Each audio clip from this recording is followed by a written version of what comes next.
Hi, so before this video starts I just want to clarify a few things. I'm showing Cyberpunk 2077 gameplay throughout the entire of this video. There's no reason for it. I don't think I even mentioned Cyberpunk at all.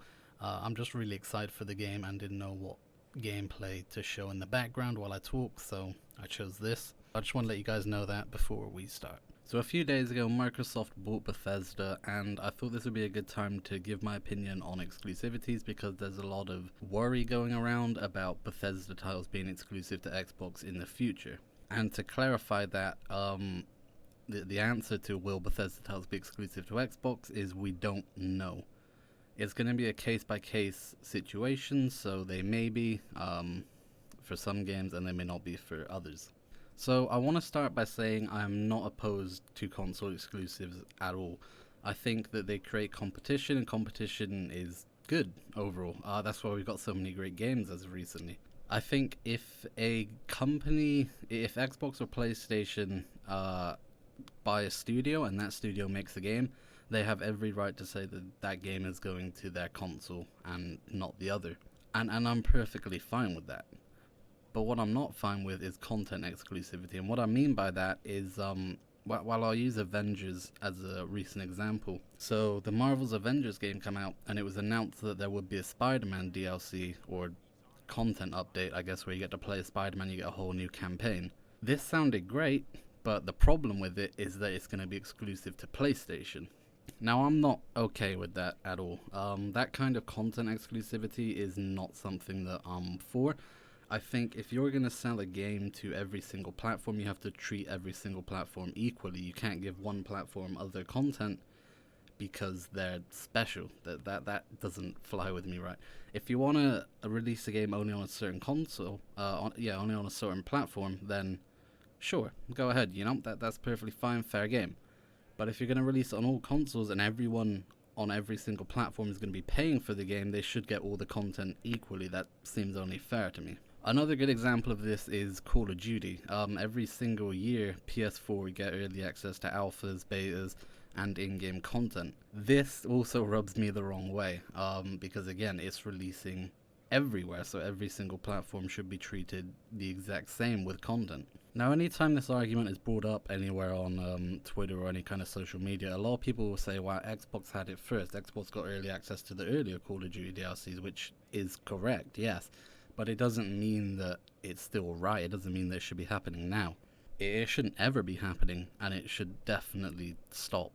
Like, it just doesn't make sense to me that I have to pay £50 for a game on PC and I get less content or later access to content than I would if I pay £50 on PlayStation. It's wrong. It really it pisses me off, to be honest. That kind of content exclusivity, I don't understand why we allow it. It really just isn't a good thing for the gaming industry as a whole. I want to make it clear that when I talk about content exclusivity, though, I'm not talking about games coming to other platforms late, 1 year exclusivity deals.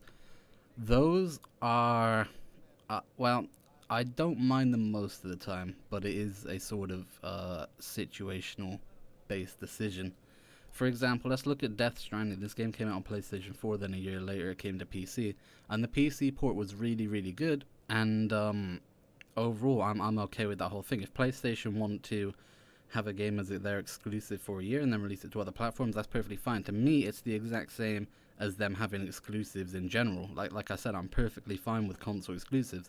And if they choose to release their exclusives on other platforms a year after, that's great. I say more of that, to be honest. I would love to play The Last of Us 2 on PC, because playing it on PlayStation 4 at 30 FPS wasn't the best experience I could have had. If I could play it on my PC at 60 FPS, it would be amazing, and I want more of that 1 year exclusivity stuff.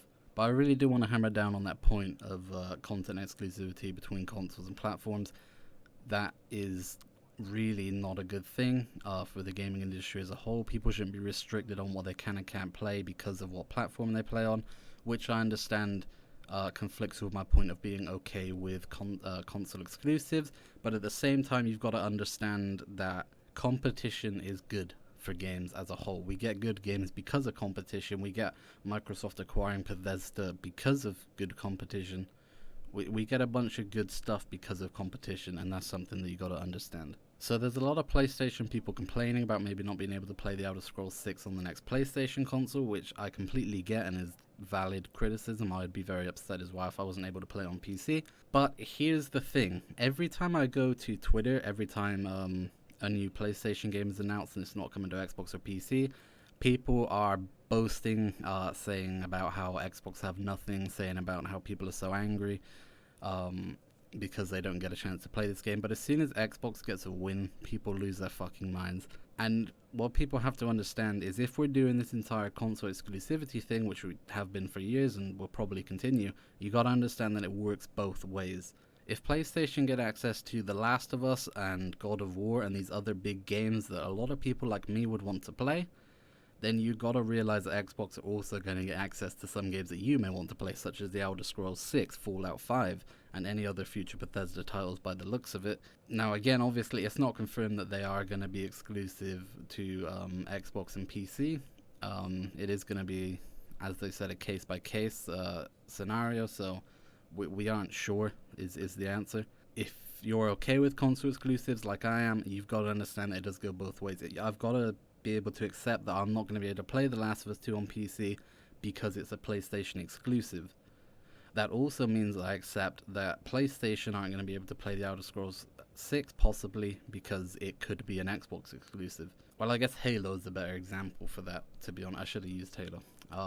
But yeah, you get my point. It goes both ways if we're gonna go with exclusivity. Exclusivity is such a weird conversation to talk about. It's such a complicated topic that there is no correct answer, I don't think. Because yeah, I do want everyone everywhere to be able to play the same games. I don't want people to not be able to play a game just because they chose the wrong platform to play on. And I think, you know, as an example, again, going back to the Bethesda thing, if the Elder Scrolls 6 doesn't come on PS4, I'm going to feel very sorry for the PlayStation players, because they're going to miss out on a great gaming experience just because they chose the wrong platform to play on. Or, well, not necessarily the wrong platform, but the wrong platform to play that game. And I think that is a bad thing, and I do feel sorry for them, but at the same time, I do respect that competition is good overall for the community. It does mean that we get a lot of cool games. It means that we get a lot of cool ideas. Let's look at Steam as an example.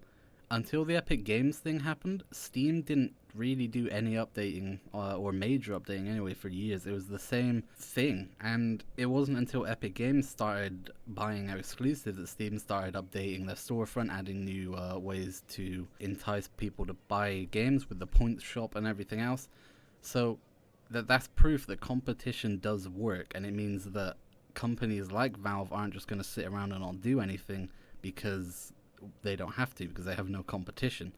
So it is a good thing, and it sucks, but it's good. It's kind of a bittersweet situation, but content exclusivity can just fuck off. That shit sucks. So that about sums up everything I wanted to say. I'm sorry if this video seemed a bit all over the place. I didn't have any notes or anything written down for this. I just kind of wanted to rant for a little while. And I thought, with Bethesda buying Microsoft and a lot of people worrying about not being able to play future Bethesda titles on PlayStation, this would be a good time to have a discussion on this. So anyway, yeah, if you enjoyed, make sure to leave a like down below, and if you haven't already, be sure to subscribe to my channel and check out some other videos while you're here. Thank you so much for watching, and I'll see you all in the next one.